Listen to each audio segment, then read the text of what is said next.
Hello students, एक बार फिर से हमारे YouTube चैनल सार्थी अकेडमी पे आपका स्वागत है। तो आज हम लोग एक टॉपिक कवर करेंगे जो कि क्लास 9 का है। तो चैप्टर नेम मोशन। तो मोशन क्या होते हैं, कितने प्रकार के होते हैं, क्या क्या कंडीशंस होती हैं, वो सब हम लोग इस चैप्टर पे कवर करेंगे। तो बने रहे वीडियो के साथ और स्टार्ट करते हैं। Motion class 9।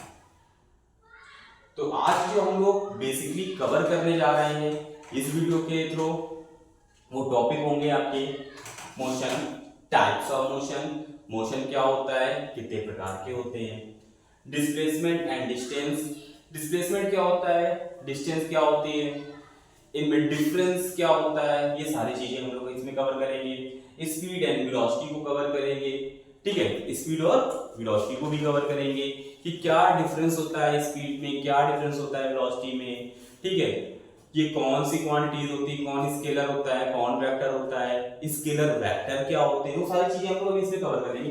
एक्सेलरेशन क्या होता है, रिटार्डेशन क्या होता है, ये सारी चीजें हम लोग आज इसमें कवर करेंगे। तो मोशन क्या होता है?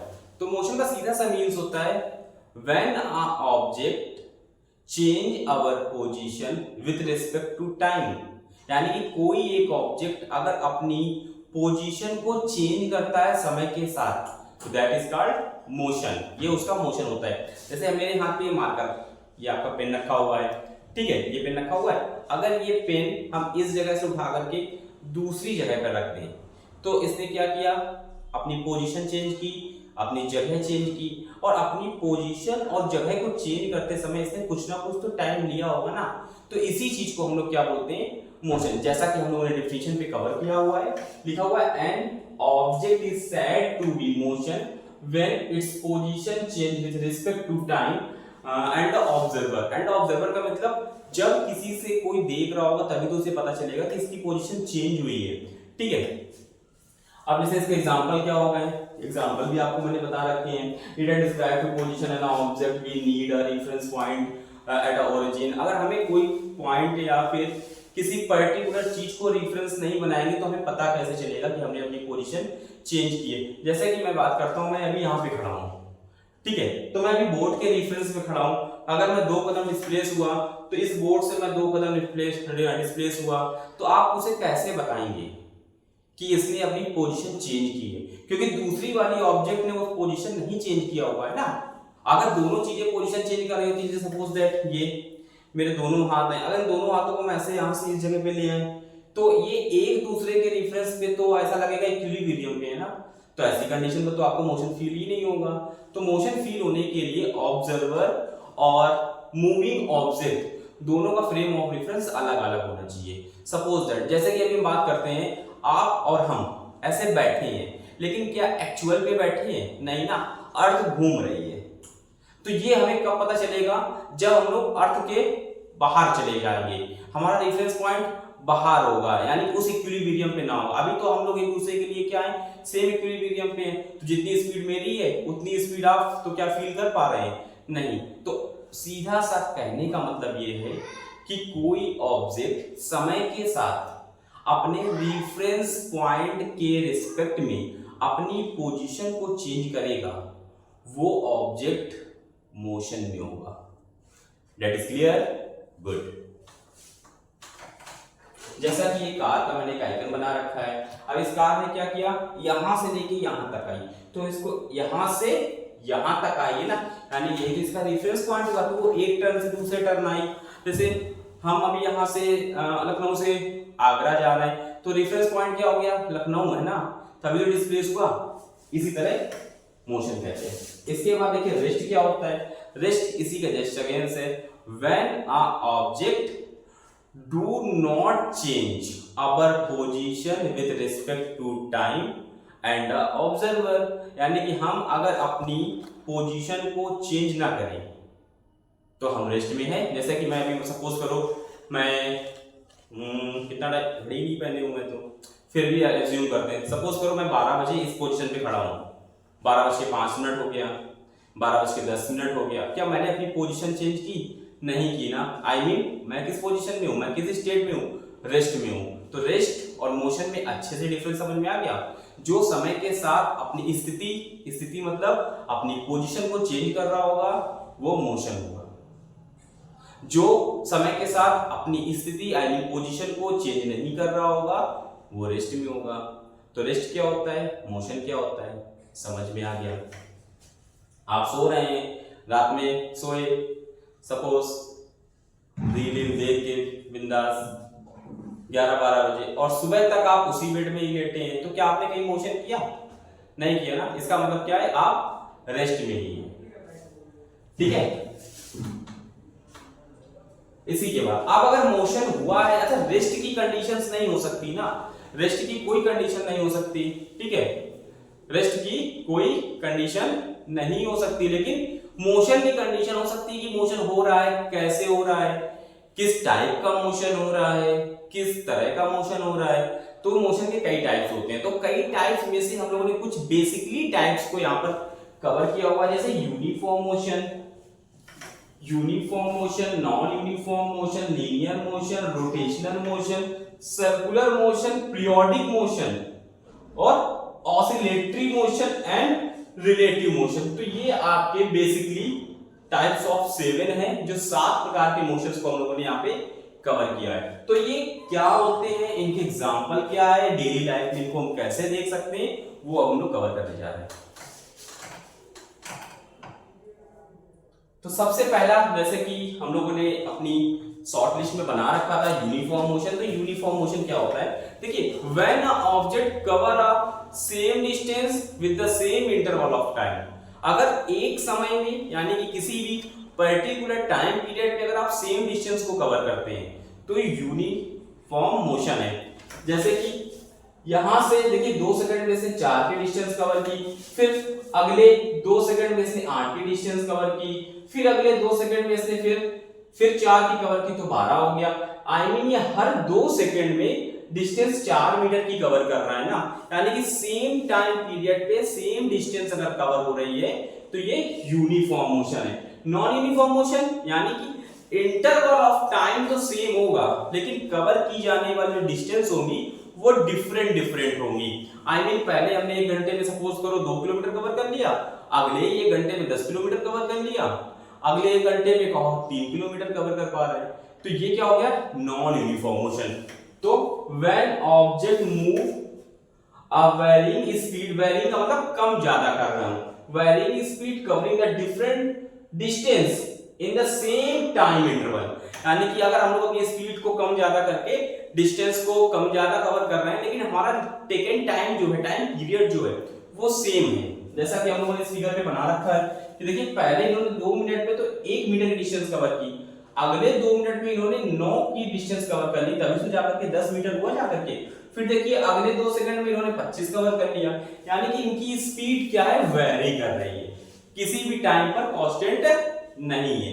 तो यूनिफॉर्म मोशन हो गया, नॉन यूनिफॉर्म मोशन हो गया। फिर देखते हैं इसके बाद लीनियर मोशन। तो लीनियर मोशन का मतलब समझ लीजिए, हमारे पास कोऑर्डिनेट्स होते हैं, एक्स कोऑर्डिनेट, वाई कोऑर्डिनेट और जेड कोऑर्डिनेट। अगर एक टाइम पर एक ही कोऑर्डिनेट पर डिस्टेंस कवर की जाए तो दैट इज लीनियर मोशन, या स्ट्रेट लाइन मोशन भी आप इसे कह सकते हैं। तो जैसा कि बताया, if the object move in a straight line, this types of motion is also called the rectilinear motion या straight line motion या linear motion। तो रेक्टिलिनियर का भी मतलब वही है कि कोई एक ऑब्जेक्ट एक समय पर एक ही डायरेक्शन, आई मीन अगर एक्स प्लेन पर कवर कर रहा है तो एक्स प्लेन पर, वाई प्लेन पर कवर कर रहा है तो वाई पर, और जेड पे कवर कर रहा है तो जेड पर। ठीक है, एक्स डायरेक्शन के लिए एक्स, वाई के लिए वाई में कवर करेगा, और जेड के लिए केवल जेड डायरेक्शन पे कवर करेगा। एक टाइम पर एक ही कोऑर्डिनेट पर मूव करने वाले मोशंस को हम लोग क्या बोलते हैं, रेक्टिलिनियर, स्ट्रेट लाइन या लीनियर मोशन। ठीक है, जैसे आप बाइक चलाते हैं तो बाइक केवल रोड पे तो चलती है, क्या हम लोग ऐसे ऐसे करके चलाते हैं क्या कि एक साथ हॉरिजॉन्टल भी कवर कर रहे हैं, वर्टिकल भी कवर कर रहे हैं? ऐसा तो नहीं है, है ना। तो एक टाइम पर एक कोऑर्डिनेट को कवर करते हुए जो भी मोशन होंगे वो क्या होंगे, लीनियर मोशन होंगे। फिर देखिए इसके बाद रोटेशनल मोशन। तो रोटेशनल मोशन का मतलब होता है कोई एक ऑब्जेक्ट किसी पर्टिकुलर फिक्स पॉइंट पर रह करके अपने चारों ओर घूमे, that is called rotational motion. यानी कि जैसे फैन हो गया, ठीक है, लट्टू जो छोटे में हम लोग खेलते हैं, लट्टू हो गया, जैसे कि हम लोग अभी अपनी ही पोजीशन पे खड़े होके ऐसे ऐसे घूमते रहे, ये भी हमारा क्या हो गया, रोटेशनल मोशन हो गया। अब रोटेशनल मोशन और सर्कुलर मोशन में बेसिकली बच्चों को डाउट रहता है, तो रोटेशनल मोशन फिर समझ लीजिए, रोटेशनल मोशन का मतलब होता है किसी पर्टिकुलर फिक्स पॉइंट पर ही मोशन किया जाए और अपने ही चारों ओर घूमा जाए, एक एक्सिस पर रह करके ही अपने ही चारों ओर घूमा जाए। जैसे फैन वगैरह होते हैं, एक जगह फिक्स होते हैं और अपने ही एक्सिस पर घूमते हैं, तो that is called rotational motion. लेकिन सर्कुलर मोशन ऐसा नहीं होता है। सर्कुलर मोशन का मतलब होता है किसी पर्टिकुलर पॉइंट को सेंटर मेजर करके, सेंटर मान के उसके चारों ओर यूनिफॉर्म डिस्टेंस पर कोई कवर किया जाए, ठीक है, तो ये हो जाता है आपका सर्कुलर मोशन।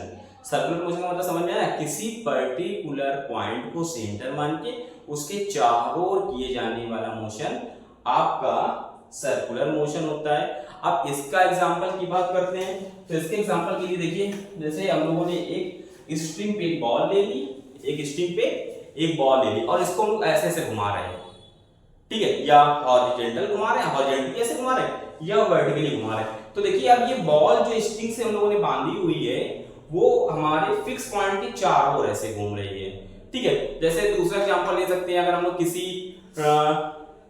एनिमल्स को, डॉग या काऊ वगैरह को अगर किसी फिक्स पॉइंट पर बांध दिया जाए तो वो उसके चारों ओर ऐसे घूमता रहे, ठीक है, दैट इज कॉल्ड, समझ में आ गया क्या, सर्कुलर मोशन। ओके, अब पीरियोडिक मोशन का मतलब समझ लीजिए। पीरियोडिक वर्ड जो लिया गया है टाइम से लिया गया है। अगर कोई motion same interval of time पर रिपीट किया जा रहा हो तो that is called periodic motion, ठीक है। जैसे आप स्कूल से घर गए, घर से स्कूल आए, स्कूल से घर गए, घर से स्कूल आए, तो एक पर्टिकुलर टाइम स्लॉट पर ही आप मूव कर रहे हैं ना, तो ये क्या हो गया, पीरियोडिक, ठीक है। पीरियोडिक वर्ड टाइम से लिया गया है। तो देखिए, the motion of an object that repeat itself, ठीक है, a regular interval of time, यानी कि कोई एक ऐसा मोशन जो रिपीट हो रहा हो लेकिन रेगुलर इंटरवल ऑफ टाइम पर। अब ये कई तरह के हो सकते हैं, ये लीनियर भी हो सकता है, पीरियोडिक मोशन लीनियर भी हो सकता है, सर्कुलर भी हो सकता है, ठीक है, और रोटेशनल भी हो सकता है, ये सभी तरह के हो सकते हैं। लेकिन यहां पर बेसिकली कॉन्सेप्ट क्या होना चाहिए कि जो भी मोशन हो रहा हो वो रिपीट होना चाहिए और एक पर्टिकुलर टाइम पीरियड पे ही रिपीट होना चाहिए। तो इस तरह के जो मोशंस होते हैं वो क्या होते हैं, इन्हीं मोशंस को हम लोग पीरियोडिक मोशन बोलते हैं, ठीक है। अब ऑसिलेटरी मोशन का मतलब समझ लीजिए, तो ऑसिलेटरी पर आपका टाइम पीरियड से कोई मतलब नहीं है, ठीक है। जैसे हम झूला झूल रहे हैं, ऐसे हैं, तो अपनी मिड पॉइंट के दोनों ओर ऐसे इस तरह के मोशन को ही हम लोग क्या बोलते हैं, ऑसिलेटरी मोशन, और इसी का एक नाम होता है वाइब्रेशनल मोशन, ठीक है। यहां पर टाइम का कोई इशू नहीं है, आप ऐसे जाएं, फिर ऐसे आ जाएं, फिर ऐसे जाएं, फिर ऐसे आ जाएं, टाइम कुछ भी लग रहा हो, लेकिन मूवमेंट हमारा क्या होना चाहिए, अपनी एक फिक्स पॉइंट के दोनों ओर, ठीक है। जैसे कि वेव चलती है, लॉन्गिट्यूडनल वेव आपकी ऐसे ही तो चलती है, ठीक है, तो ये भी एक तरह से आपका वाइब्रेशन या ऑसिलेटरल का ही। पेंडुलम सबसे अच्छा एग्जांपल है, पेंडुलम भी आप कह सकते हैं। जैसे देखो, ये हमने प्यारी सी डॉल को एक झूले पे बैठाया हुआ है, ये झूला झूल रही है, तो क्या है, ये एक तरह से ऑसिलेट हो रही है, ठीक है, अपनी मिड पॉइंट के दोनों आगे और पीछे जाकर जो मोशन कर रहे हो वो आपके ऑसिलेटरी मोशन होंगे, ठीक है, ठीक है। उसके बाद देखते हैं हम लोग रिलेटिव मोशन। तो रिलेटिव मोशन का मतलब समझ लीजिए, रिलेटिव वर्ड का मतलब समझ लीजिए। तो रिलेटिव वर्ड का मतलब होता है कि जब कोई दो ऑब्जेक्ट एक दूसरे के रिस्पेक्ट में मोशन कर रहे हो। सपोज दैट मैं और मेरा कोई एक फ्रेंड दोनों बाइक से रेस कर रहे हैं, मेरी स्पीड 20 है, उसकी स्पीड 30 है। तो अगर हम लोगों को आपस में एक दूसरे की स्पीड मेजर करनी है तो हम लोग के बीच में जो डिफरेंस आएगा, या तो मैं उससे बोलूंगा कि वो मुझसे 10 मीटर पर सेकेंड की स्पीड ज्यादा रखता है, या फिर वो बोल सकता है कि मैं इससे 10 मीटर पर सेकेंड की स्पीड ज्यादा है, और मैं ये भी बोल सकता हूं कि मेरी स्पीड इससे 10 मीटर पर सेकेंड की रेशियो से कम है। तो ये क्या हो जाएगा, रिलेटिव मोशन, जहां पर एक दूसरे से रिलेशन निकाल के एक दूसरे को कंपेयर करके जो मोशन हो, ऐसे मोशन को हम लोग क्या बोलते हैं, रिलेटिव मोशन। जैसे कि हम लोग डिफिनेशन को कवर किए हुए, लिखा है a body can be moving for one observer and at the same time, ठीक है, at the rest of other observer, these types of motion are called, ठीक है, कौन सा मोशन, रिलेटिव मोशन। इसका दूसरा एग्जांपल ले सकते हैं, जैसे कि हम लोग ट्रेवल कर रहे हैं, बस की विंडो पे बैठे, हम लोग विंडो सीट पे बैठे हैं। अब विंडो सीट पे बैठे हैं तो मेरे बाहर बस से या ट्रेन से बाहर कोई प्लेटफॉर्म पर या बस स्टैंड पर कोई पर्सन खड़ा है, ठीक है, वो मुझे देख रहा है, मैं उसे देख रहा हूं, गलत नहीं, ठीक है, मैं उसे देख रहा हूं, वो मुझे देख रहा है, तो मेरे रिस्पेक्ट में वो मुझे पीछे जाता हुआ दिखेगा, लेकिन वही ऑब्जर्वर हमें आगे जाता हुआ दिखेगा। तो that type of motion is called relative motion, ठीक है, ओके।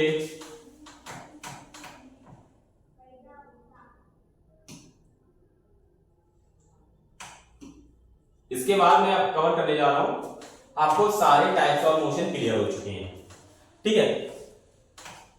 रिलेटिव मोशन भी मैंने आपको कवर करा दिया। तो अब हम लोग कवर करेंगे फिजिकल क्वांटिटी को। तो फिजिकल क्वांटिटी क्या होती है, कितने प्रकार की होती है, यानी कि टाइप्स ऑफ फिजिकल क्वांटिटी, और क्या डिफरेंस होता है इन क्वांटिटीज के। तो बेसिकली 2 टाइप्स की होती है, स्केलर एंड वेक्टर, ठीक है। अब क्या डिफरेंस है इनमें, वो समझने से पहले हम लोग समझते हैं कि फिजिकल क्वांटिटी क्या है। जब आपके पास कोई चीज आएगी आप तब उसका क्लासिफिकेशन कर सकेंगे। तो हमारा बेसिकली कॉन्सेप्ट समझाने का सिर्फ यही है। पहले पढ़ते हैं फिजिकल क्वांटिटी क्या होती है।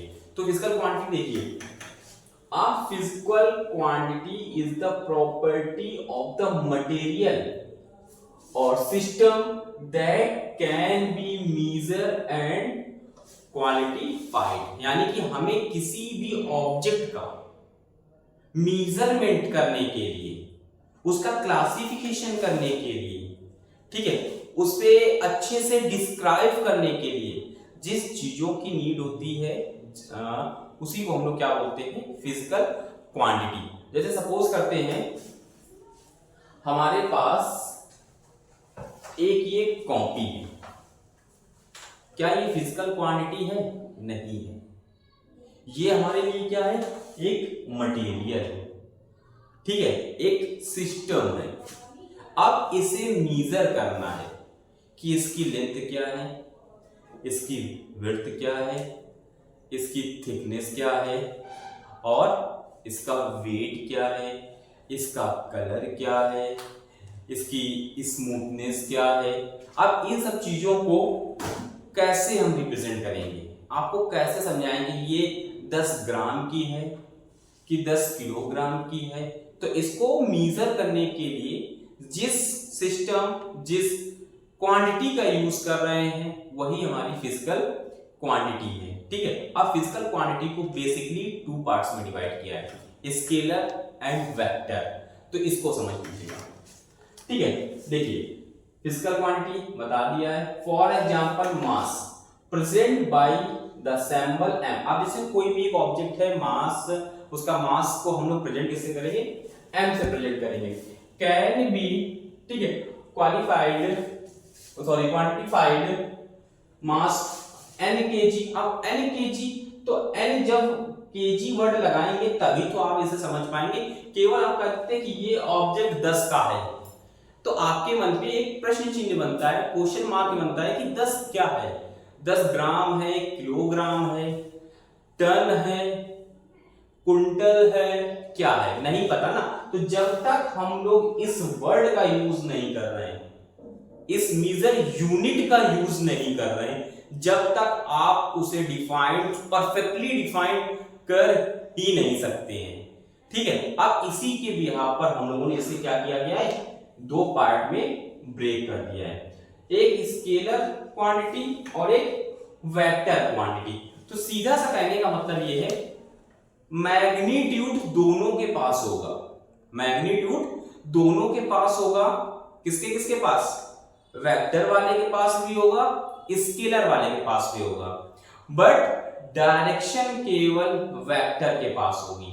यानी कि सीधा सा कह सकते हैं कि जिन क्वांटिटी के पास magnitude and direction both are present, तो these quantity are called vector quantity. ठीक है, और स्केलर के लिए क्या है, which quantity it have only magnitude but not a direction, these quantity are called scalar quantity. तो जिन क्वांटिटी के पास मैग्नीट्यूड के साथ साथ डायरेक्शन भी होती है, परिणाम के साथ साथ दिशा भी होती है, वो हमारी वेक्टर क्वांटिटी पे जाते हैं। और जिनके केवल परिमाण होते हैं, केवल मैग्नीट्यूड होता है, डायरेक्शन या दिशा नहीं होती है, वो स्केलर में आते हैं। आगे चल के फर्स्ट ईयर की क्लास में जब आप जाएंगे तो स्केलर और वेक्टर, तो वेक्टर पर एक पूरा का पूरा चैप्टर मिलेगा आपको फिजिक्स में।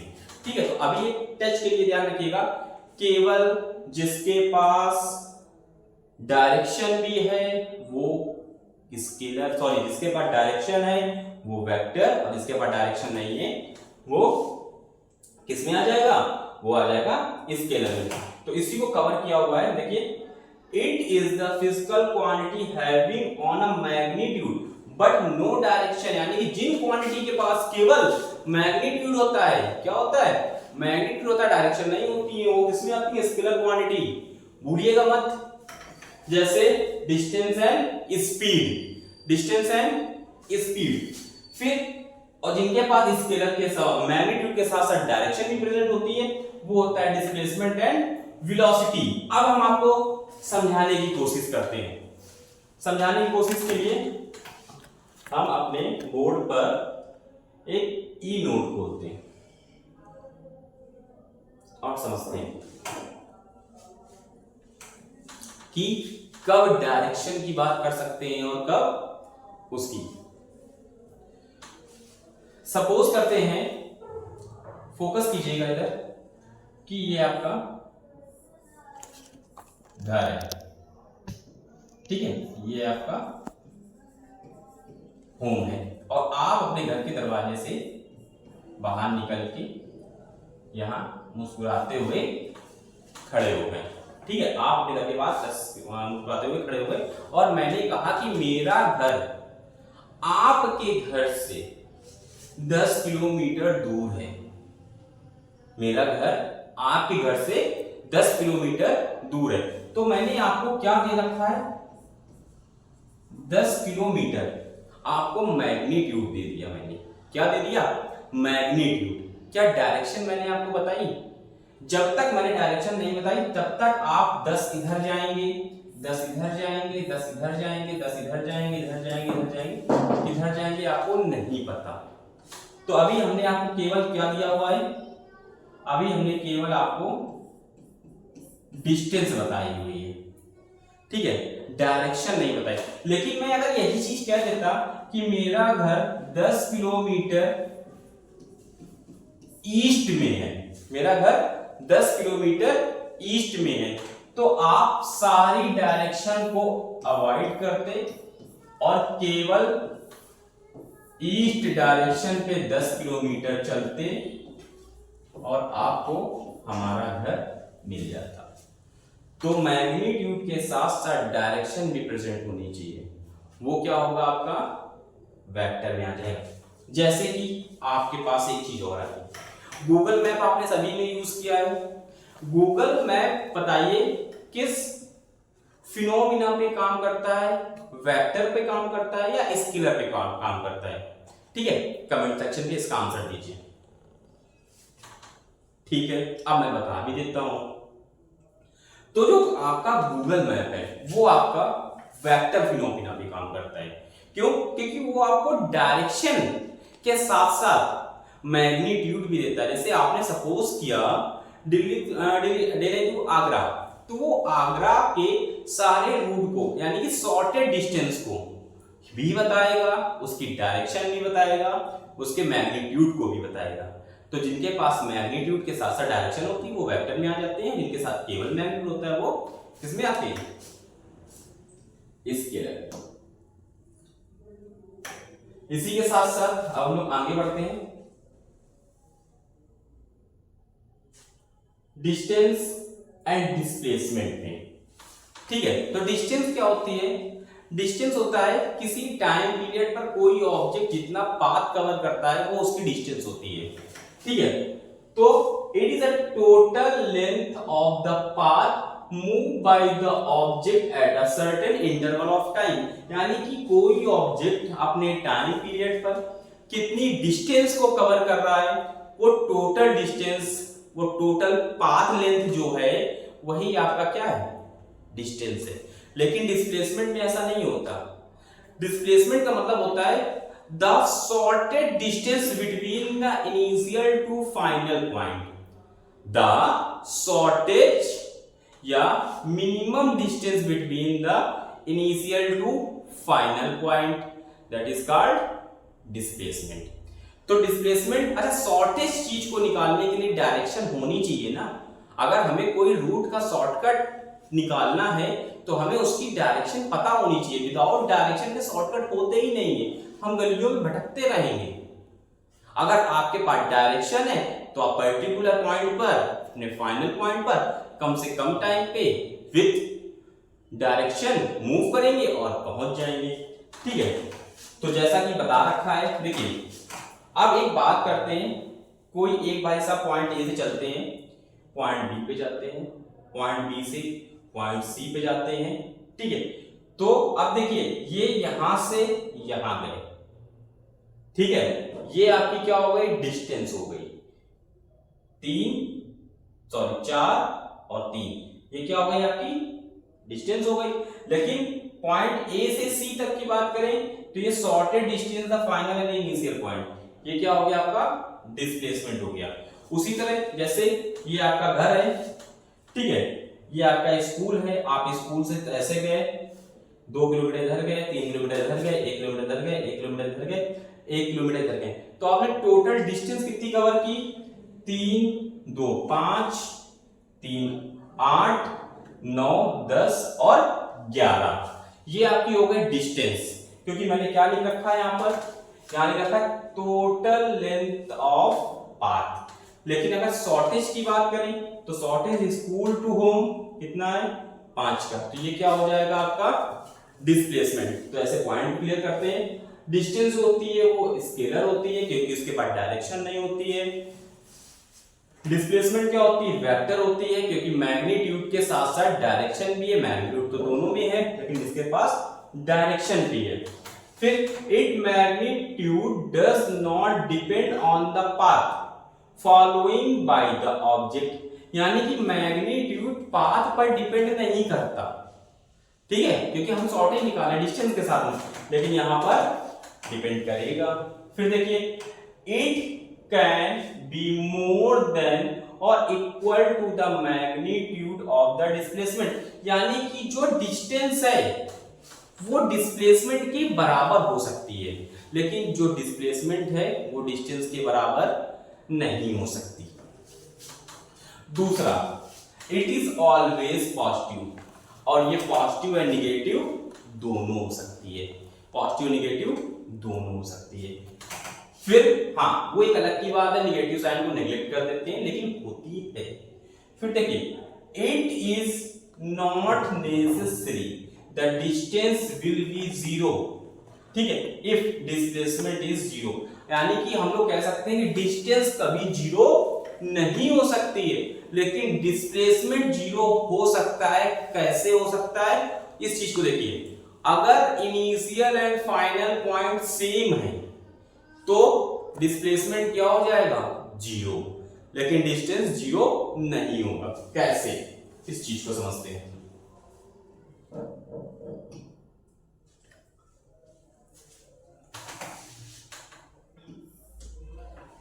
जैसे सपोज करते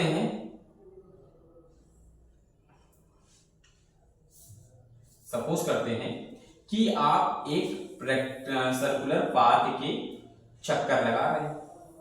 आप एक चक्कर कंप्लीट किया, 2 चक्कर कंप्लीट किए, 3 चक्कर कंप्लीट किए, तो क्या आपका इनिशियल और फाइनल पॉइंट के बीच में कोई भी पाथ है? नहीं है। यानी कि डिस्प्लेसमेंट जीरो कब हो सकता है, when the final and initial point both are same, यानी कि इनिशियल पॉइंट भी वही हो जो फाइनल पॉइंट है, तो वही आपका डिस्प्लेसमेंट को जीरो कर देगा। ठीक है, यानी कि जहां से आप शुरू कर रहे हैं वहीं से आकर के आप स्टॉप कर दें तो आपका डिस्प्लेसमेंट जीरो हो जाएगा। लेकिन अगर हम लोग यहाँ पर डिस्टेंस निकालने की बात करते तो सपोज करते ये हमारे पास क्या है, एक सर्कुलर पाथ है, सर्कुलर पाथ का सेंटर ये है, रेडियस आपकी r है, और इसकी डिस्टेंस अगर निकालते 3, यानी कि 3 सर्कुलर पे 3 चक्कर पे इसकी डिस्टेंस निकालते तो हमें पता है एक चक्कर पे डिस्टेंस होती है 2 पाई r, तो 3 चक्कर के लिए इसका 3 से मल्टीप्लाई करा देते तो ये हो जाती है आपकी 3 चक्रों की डिस्टेंस। लेकिन डिस्प्लेसमेंट क्या हो जाएगा, जीरो, क्योंकि initial and final point both are same. Okay, clear, okay, done.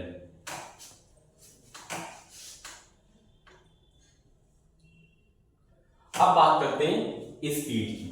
तो स्पीड क्या होती है, इसको समझते हैं। Speed is the distance travel by an object in a unit time, that is called speed. I mean किसी object की समय के साथ डिस्टेंस को कवर करने की कैपेबिलिटी ही हमारे पास क्या, स्पीड कहलाती है। यानी कि सीधा सा कह सकते हैं, हिंदी में कह सकते हैं, किसी एकांक यानी कि यूनिट टाइम पर कवर किए जाने वाला पाथ ही उस ऑब्जेक्ट की स्पीड होगा।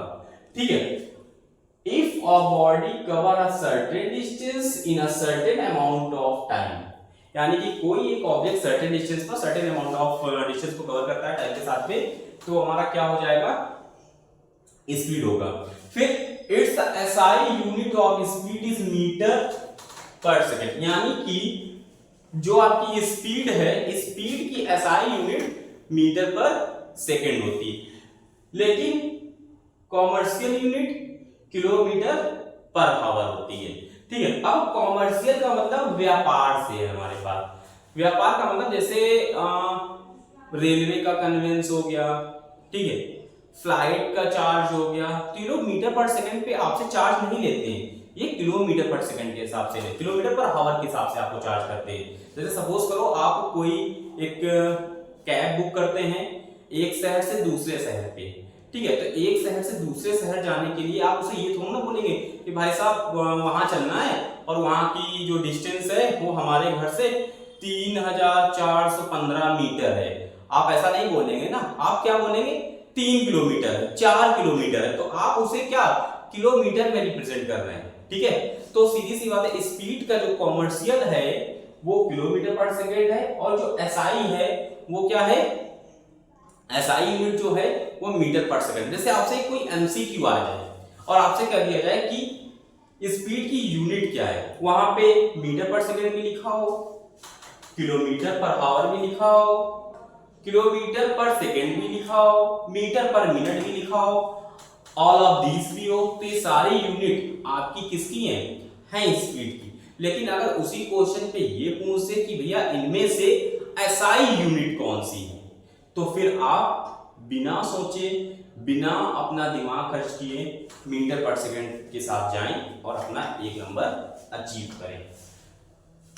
फॉर्मूला होता है speed equal to distance upon time, speed equal to distance upon time.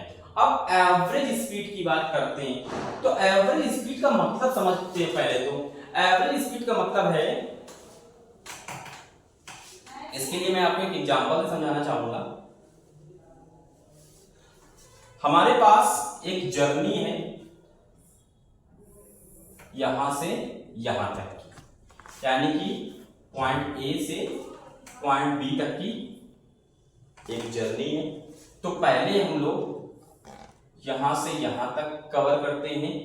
इस समय आपकी जो स्पीड है वो 30 किलोमीटर पर आवर है, अगली में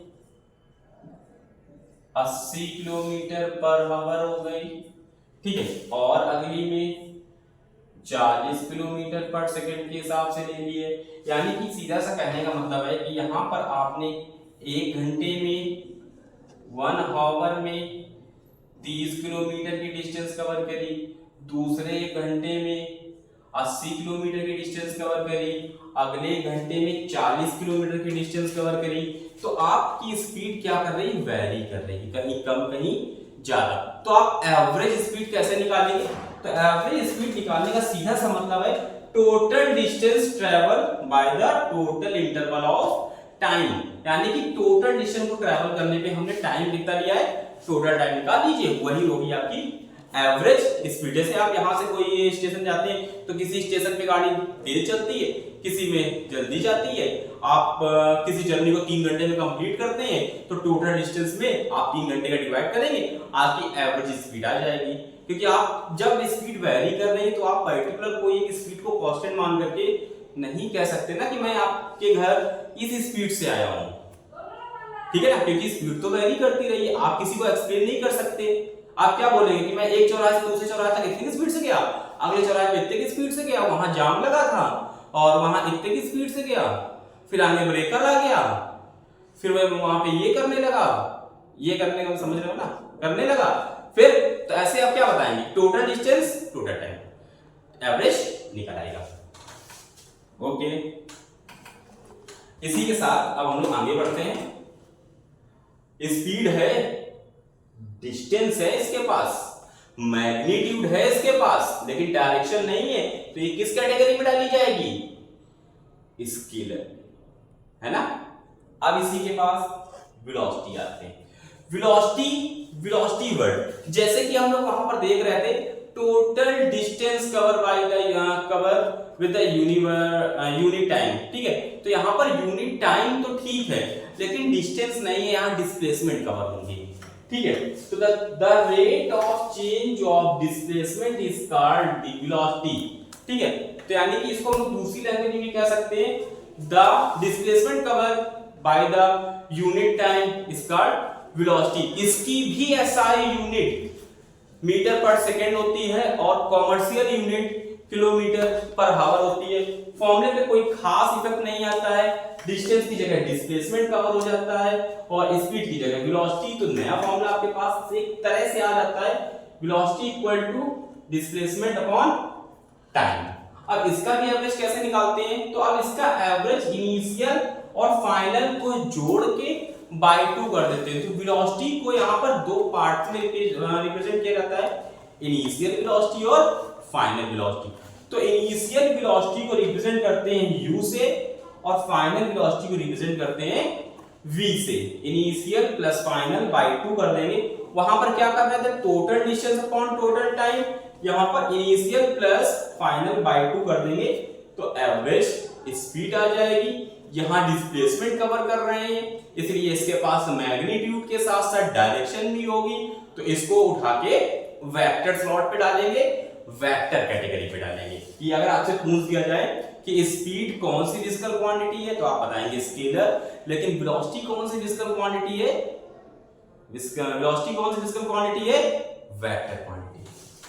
अभी मैं कुछ अब मैं कुछ यूनिट्स आपको लिख के दे रहा हूं, जिसको आपको कमेंट सेक्शन में बताना है कौन सा स्केलर है और कौन सा वेक्टर। तो ये आपको बतानी है।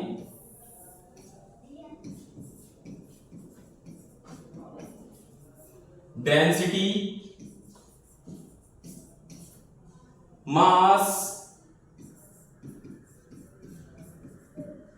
एक्सेलरेशन, टाइम,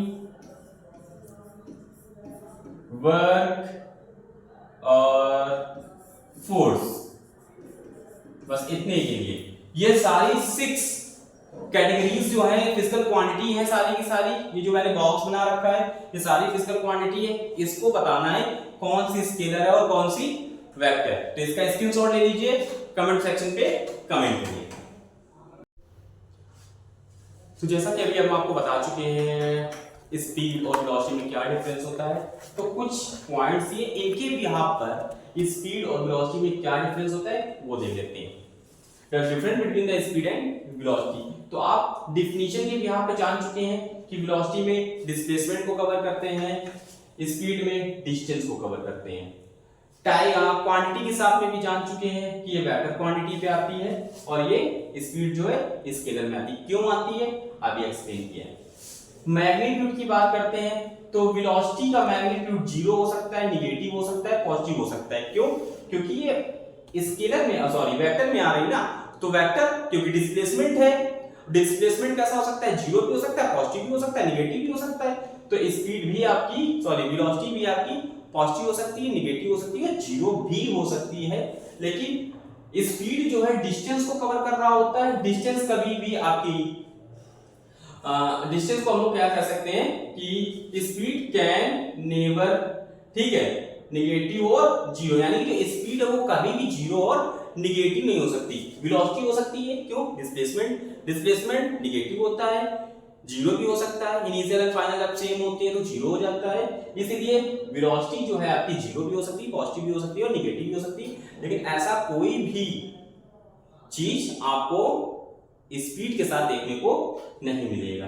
फिर देखिए चेंज ऑफ डायरेक्शन। तो हमें पता है ना डायरेक्शन तो हमारी वेलोसिटी के पास है ना, इसके पास तो डायरेक्शन है ही नहीं, ठीक है, इसलिए फिर क्या लिखा हुआ है इंटररिलेशन की बात कर हम लोग क्या कर लेते हैं। तो ये देखिए an object may pass different velocities but the same speed, समझ में आया। उसके बाद क्या करें, स्पीड में और में नॉट बी इक्वल वेलोसिटी, यानी हम लोग कह सकते हैं कि जैसे बात कर रहे थे स्पीड की, जो वेलोसिटी है वो स्पीड के बराबर हो सकती है, वेलोसिटी स्पीड के बराबर हो सकती है, लेकिन स्पीड जो है वो वेलोसिटी के बराबर नहीं हो सकती, क्योंकि डिस्टेंस कभी भी डिस्प्लेसमेंट के बराबर हो ही नहीं सकती ना। इस चीज को कवर करते हैं। फिर यूनिट की बात करते हैं तो दोनों की एसआई यूनिट आपकी सेम थी, मीटर पर सेकंड थी, ठीक है। कॉमर्शियल यूनिट दोनों की सेम थी, किलोमीटर पर आवर थी। इक्वेशंस की बात करते हैं तो यहाँ पर डिस्प्लेसमेंट अपॉन टाइम आता है, यहाँ पर डिस्टेंस अपॉन टाइम होता है। बस इसके सिवा कोई भी दूसरा डिफरेंस नहीं होता। जो सबसे बड़ा जो पूछा जाने वाला जो इनके बीच में डिफरेंस है वो स्केलर और वेक्टर का है। अगर आपके पास मोस्टली क्वेश्चन जो आता है उसमें सबसे ज्यादा यही पूछा जाता है कि स्केलर और वेक्टर के बिहाफ पर डिस्प्लेसमेंट एंड वेलोसिटी को क्लासिफाई करें। ओके, अगला एक्सेलरेशन। एक्सेलरेशन क्या होता है? एक्सेलरेशन का मतलब होता है the rate of change of velocity is called acceleration, यानी कि आपकी वेलोसिटी किस रेट से चेंज हो रही है। रेट वर्ड जहां पर आ जाता है वहां टी से डिवाइड करते हैं। The rate of change of velocity is called acceleration. It is denoted by a and unit metre per second, ठीक है। तो मीटर पर सेकंड स्क्वायर। तो एक्सेलरेशन की बात करें the rate of change of velocity with time is called acceleration. It is denoted by small a and unit is metre per second square, ठीक है। अगर मीटर पर सेकंड होता तो acceleration ना होता, या तो वेलोसिटी होती या तो स्पीड होता। स्क्वायर बढ़ा गया ना, यानी कि यहां पर स्क्वायर कर दिया गया। किस चीज का उसको भी समझा देते हैं अभी। तो फॉर्मूला क्या होगा, v - u अपॉन t। क्यों? क्योंकि हम रेट ऑफ चेंज निकाल रहे हैं। तो चेंज का मतलब होता है डिफरेंस एक तरह से, ठीक है। पहले क्या थी बाद में क्या हो गई, बाद में क्या थी पहले क्या हो गई। अब पहले से बाद यानी कि वेलोसिटी चेंज हुई होगी तो कुछ ना कुछ तो टाइम लिया ही होगा। कोई चीज स्टार्ट हो रही है 0 से 10 तक गई तो 0 सेकंड में तो हो नहीं सकती ना, एक आधा सेकंड तो लगा ही होगा। द रेट ऑफ चेंज, इसीलिए बोला गया था rate of change of velocities, ठीक है। फॉर्मूला क्या होता है, a equal to v - u upon t। देखिए जैसे कि इनकी स्पीड अभी हम लोग कह रहे हैं, स्पीड कह दो वेलोसिटी कह दो, एक ही चीज है, अभी तक हम लोग यहाँ पर डिफाइन नहीं कर रहे हैं। तो 30 मीटर पर आवर, वहां 32 हो गया जा करके, ठीक है। यानी कि इसने 2 का चेंज किया, 2 को इंक्रीज किया, यही हो गया आपका एक्सेलरेशन। फिर से the rate of change of velocity with time is called acceleration, is denoted by a unit meter per second square, और ये इसकी SI यूनिट है। अब देखिए रिटार्डेशन, ठीक, रिटार्डेशन भी वही चीज है, the rate of change of velocity. अगर इसकी डिफिनेशन दिया जाए तो rate of change of velocity is called retardation. अब इस एक्सेलरेशन और रिटार्डेशन में डिफरेंस क्या होता है? देखिए, कभी स्पीड आपकी इनिशियल कम हो, फाइनल ज्यादा हो, यानी कि आप अपनी स्पीड अप कर रहे हो। जैसे बाइक का एक्सीलेटर होता है, तो एक्सीलेटर जब हम लोग लेते हैं तो अपने आप को या अपनी बाइक को एक्सेलरेट करते हैं।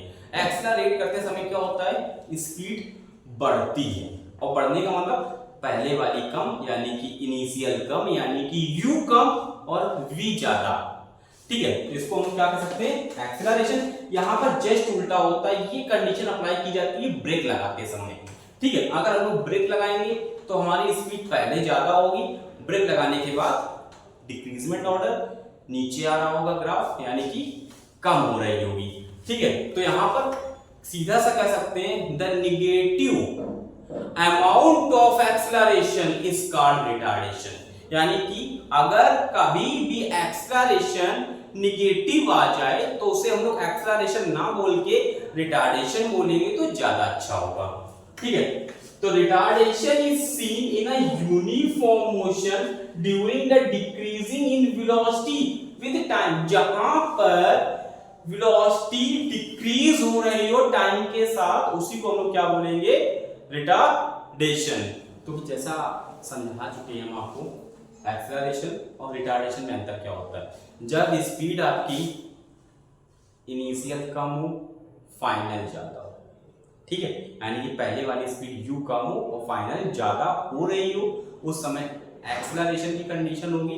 लेकिन अगर हम लोग ब्रेक लगा रहे हैं, स्पीड का ग्राफ डिक्रीजिंग ऑर्डर में है, स्पीड कम हो रही है, तो ये आपका रिटार्डेशन में है।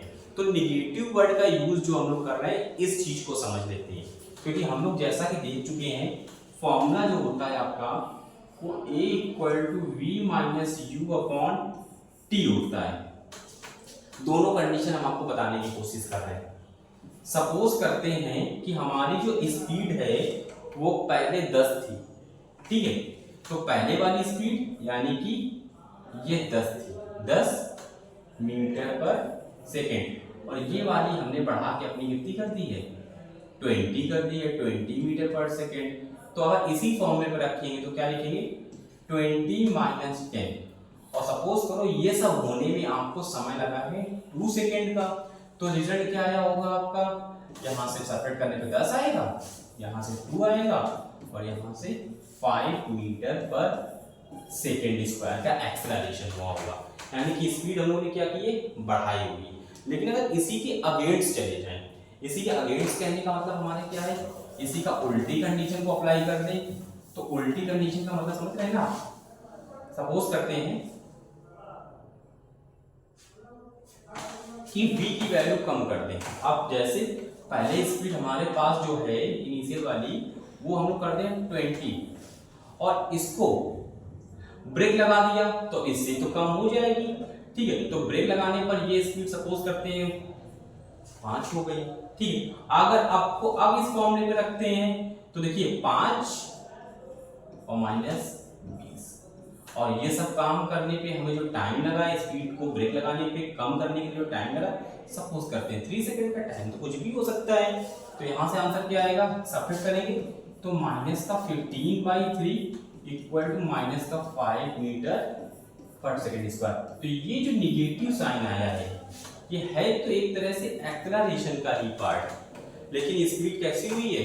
निगेटिव फॉर्मेट पे हुई है, इसलिए किस में आ जाएगा? ये माइनस वाली कंडीशन पे आया, इसीलिए हम लोग लिखते हैं the negative magnitude of acceleration is called retardation. Clear है बच्चों? गुड, आगे देखते हैं। अब हमारे पास जो मोशन है उस मोशन की बेसिकली तो तीन होती है, लेकिन एक specific time particular point of time के लिए भी इक्वेशन होती है। तो पहले तीन समझते हैं, फिर पॉइंट ऑफ टाइम वाली पे बात करेंगे। ठीक है, तो जैसे कि पहली इक्वेशंस को v बराबर u प्लस ए टी, यानी कि इस इक्वेशंस को हम लोग बोलते हैं वेलोसिटी टाइम रिलेशन। दूसरी इक्वेशन होती है s equal to u t plus half a t square, ये डिस्प्लेसमेंट टाइम रिलेशन होती है। और जो तीसरी वाली है आपकी, ये स्पेशल टाइम के लिए, इसको भी समझाती है। ये स्पेशल टाइम के लिए ये वाली v square equal to u square plus 2as, इसको बोलते हैं डिस्प्लेसमेंट और वेलोसिटी। ठीक है, अब ये क्या है, किसी पर्टिकुलर टाइम की बात कर दे। ठीक है, तो equation of the specific time displacement relations, ये उस टाइम के लिए यूज की जाती है। इसको कब के लिए यूज की जाती है ये समझा देते हैं आपको। सपोज करते हैं कलर चेंज करें ताकि आपको अच्छे से हम समझा पाए। व्हाइट कलर का यूज करते हैं।